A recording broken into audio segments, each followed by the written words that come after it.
आज लवकरच निघाले होते क्लिनिकमधून, कारण तब्येत बरी नव्हती आणि त्यांना म्हटलं घ्यायला या, पण ते अजून आले नव्हते.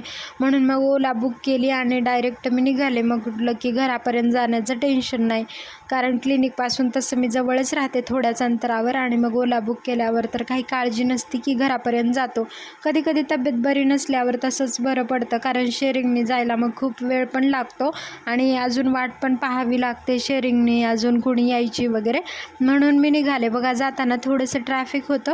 आज काय झालं काय माहिती, आज दुपारनंतर थोडीशी तब्येत माझी बरी नव्हती आणि अचानकच मग म्हणून मी थोडंसं मॅमना सांगितलं आणि लवकरच निघाले होते.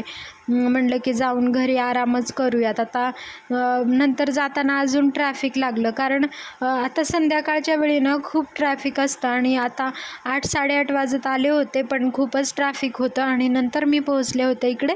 तर कसं असतं की एखाद्या वेळी जर तब्येत बरी नसेल ना, जास्त वेळ आपल्याला कुठं पण म्हणजे वेट करायची इच्छा पण नसते आणि काहीच नाही.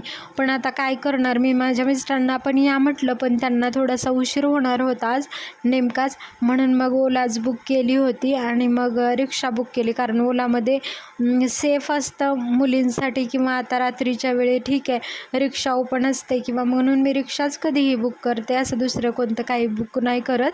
पण म्हणून मी आले होते आणि आताच इकडे बघा वाटेमध्ये ट्रॅव्हल्स वगैरे रात्रीच्या वेळी आता गावाकडे जाणारी लोक असतात. तरी पण या दादांनी मला लवकरच सोडलं. चला तर भेटूयात उद्याच्या व्हिडिओमध्ये. धन्यवाद.